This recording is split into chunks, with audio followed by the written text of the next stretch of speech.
Item ಯಾವುದೇ ಇರಲಿ try ಮಾಡಿ ಆಚಿ ಚಿಕನ್ ಮಸಾಲಾ. ಹರಿಹರ ಪಂಚಮಸಾಲಿ ಪೀಠ. ಈ ಪೀಠ ಕಳೆದ ಒಂದು 15-20 ದಿನಗಳಿಂದಲೂ ಕೂಡ ಭಾರೀ ಚರ್ಚೆಯಲ್ಲಿದೆ. ಕಾರಣ ಟ್ರಸ್ಟಿ ವರ್ಸಸ್ ಶ್ರೀಗಳು ಅನ್ನುವಂಥ ಫೈಟ್ ಜೋರಾಗ್ತಾ ಇದೆ. ಸೊ ಈಗ ಅಲ್ಲಿ ಲೆಕ್ಕ ಗಲಾಟೆ ಅವಾಗಿನಿಂದಲೂ ಕೂಡ ಇದ್ದಿದ್ದು, ಈಗ ಲೆಕ್ಕ ಕೊಡುವಂಥ ಸರದಿ. ವೇದಿಕೆ ಕಾರ್ಯಕ್ರಮದಲ್ಲೂ ಕೂಡ ಈ ಜಟಾಪಟಿ ಮುಂದುವರೆದಿದೆ. ಟ್ರಸ್ಟಿಗಳ ಬೆಂಬಲಿಗರು ಮತ್ತು ಶ್ರೀ ಬೆಂಬಲಿಗರಿಂದ ಗಲಾಟೆ ಆಗಿದೆ. ಸ್ವಾಮೀಜಿ ಬೆಂಬಲಿಗರ ವಿರುದ್ಧ ಟ್ರಸ್ಟಿ ಎಚ್.ಎಸ್. ನಾಗರಾಜ್ ಕಿಡಿಕಾರಿರೋದು. ನೀವು ಹೀಗೆ ಕೂಗಾಡಿದ್ರೆ ನಾನು ಅಲ್ಲಿಗೆ ಬರ್ತೀನಿ ಅಂತ ನಾಗರಾಜ್ ಹೇಳಿದ್ದಾರೆ. ಟ್ರಸ್ಟಿಗಳ ಬೆಂಬಲಿಗರು ಹಾಗೂ ಸ್ವಾಮೀಜಿ ಬೆಂಬಲಿಗರ ನಡುವೆ ವಾಗ್ವಾದವೇ ನಡೆದೋಗಿದೆ. ನಮ್ಮ ಸಮಾಜ ಇಬ್ಬಾಗ ಮಾಡಿದ ಆ ಸ್ವಾಮೀಜಿಯಿಂದಲೇ ಇಷ್ಟೆಲ್ಲ ಗಲಾಟೆ ಅನ್ನುವಂಥ ಮಾತುಗಳು ಕೇಳಿ ಬರ್ತಾ ಇದೆ. ತಾಕತ್ತಿದ್ರೆ ಏನು ಅಂತ ನಾನು ತೋರಿಸ್ತೀನಿ, ತಾಕತ್ತು ಏನು ಅನ್ನೋದನ್ನ ನಾನು ತೋರಿಸ್ತೀನಿ ಅಂತ ವಚನಾನಂದ ಭಕ್ತರಿಗೆ ಟ್ರಸ್ಟಿ ನಾಗರಾಜ್ ಆವಾಜ್ ಹಾಕಿದ್ದಾರೆ. ಸೊ ತಾಕತ್ತು ಏನು ಅನ್ನೋದನ್ನ ತೋರಿಸ್ತಾರಂತೆ ನಾಗರಾಜ್ ಅವರು.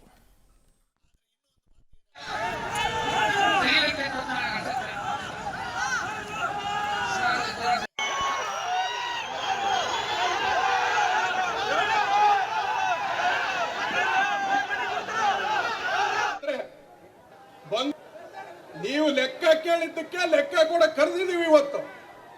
ಇವತ್ತು ಬಂದು ಲೆಕ್ಕ ಕೇಳಬೇಕು. ನಿಮಗೆ ನೈತಿಕತೆ ಇದ್ರೆ ಬಂದು ಇಲ್ಲಿ ಕಾರ್ಯಕ್ರಮವನ್ನ ಅಡ್ಡಿಕೊಡ್ಸಕ್ ಬಂದಿದ್ದೀರಾ? ಇವೆಲ್ಲ ನಡೆಯಲ್ಲ.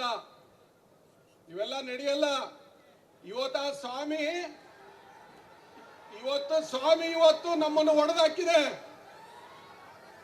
ಸ್ವಾಮಿ ಒಡೆದಾಕಿದೆ. ಏನು ನೀವು ಲೆಕ್ಕ ಕೇಳಿದ್ದಕ್ಕೆ ಲೆಕ್ಕ ಕೂಡ ಕರೆದಿದ್ದೀವಿ. ಇವತ್ತು ಬಂದು ಲೆಕ್ಕ ಕೇಳಬೇಕು. ನಿಮಗೆ ನೈತಿಕತೆ ಇದ್ರೆ ಬಂದು ಇಲ್ಲಿ ಕಾರ್ಯಕ್ರಮವನ್ನ ಅಡ್ಡಿಕೊಡ್ಸಕ್ ಬಂದಿದ್ದೀರಾ? ಇವೆಲ್ಲ ನಡೆಯಲ್ಲ. ಇವತ್ತು ಸ್ವಾಮಿ ಇವತ್ತು ನಮ್ಮನ್ನು ಒಡೆದಾಕಿದೆ. ಸ್ವಾಮಿ ಒಡೆದಾಕಿದೆ. ಏನು ನೀವು ಲೆಕ್ಕ ಕೇಳಿದ್ದಕ್ಕೆ ಲೆಕ್ಕ ಕೂಡ ಕರೆದಿದ್ದೀವಿ. ಇವತ್ತು ಬಂದು ಲೆಕ್ಕ ಕೇಳಬೇಕು. ನಿಮಗೆ ನೈತಿಕತೆ ಇದ್ರೆ ಬಂದು ಇಲ್ಲಿ ಕಾರ್ಯಕ್ರಮವನ್ನ ಅಡ್ಡಿಕೊಡ್ಸಕ್ ಬಂದಿದ್ದೀರಾ? ಇವೆಲ್ಲ ನಡೆಯಲ್ಲ.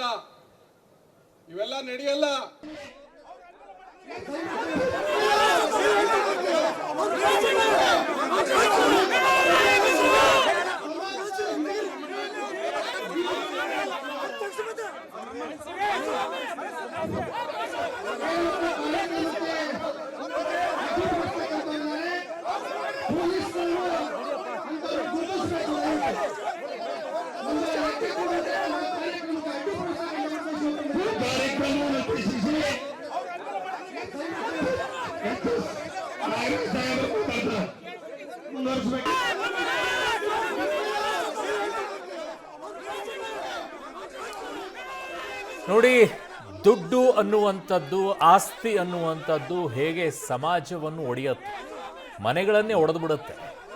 ಇನ್ನು ಸಮಾಜವನ್ನು ಒಡೆಯೋದ್ರಲ್ಲಿ ಏನಿದೆ? ಇಲ್ಲಿ ಬಂದಿರೋದು ಅದೇ.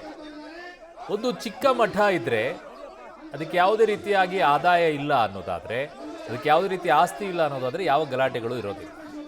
ದೊಡ್ಡ ಮಠಗಳಲ್ಲಿ ಆಸ್ತಿಯ ವಿಚಾರಗಳು ಬಹುದೊಡ್ಡದಾಗಿ ಆಗುತ್ತೆ. ಆ ಸ್ವಾಮೀಜಿ ಪ್ರಬಲವಾಗಿದ್ರೆ ಟ್ರಸ್ಟಿಗಳು ಸುಮ್ಮನೆ ಇರ್ತಾರೆ.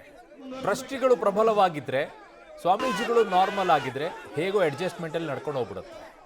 ಬಟ್ ಇಲ್ಲಿ ಹೇಗಾಗಿದೆ ಪರಿಸ್ಥಿತಿಗಳು ಅಂತಂದರೆ, ಆಸ್ತಿ ಇದೆ, ದುಡ್ಡು ಬರ್ತಾ ಇದೆ, ಆ ದುಡ್ಡು ಎಲ್ಲಿ ಹೋಗ್ತಾ ಇದೆ ಅನ್ನುವಂಥ ಪ್ರಶ್ನೆಗಳು ಬರ್ತಾ ಇದೆ. ಸ್ವಾಮೀಜಿಗಳ ವಿಚಾರದಲ್ಲಿ ರಾಜಕಾರಣಿಗಳನ್ನು ಕರ್ಕೊಂಡು ಬರ್ತಾ ಇದ್ದೀರಾ, ನೀವು ಸಮಾಜಕ್ಕೆ ಏನು ಮಾಡ್ತಾ ಇಲ್ಲ ಅನ್ನುವಂಥ ಆರೋಪಗಳು ಕೇಳಿ ಬರ್ತಾ ಇದೆ. ಒಟ್ಟಿನಲ್ಲಿ ಎಲ್ಲವೂ ಕೂಡ ತಿಪ್ಪೆ ಸಾರಿಸೋ ಕೆಲಸ.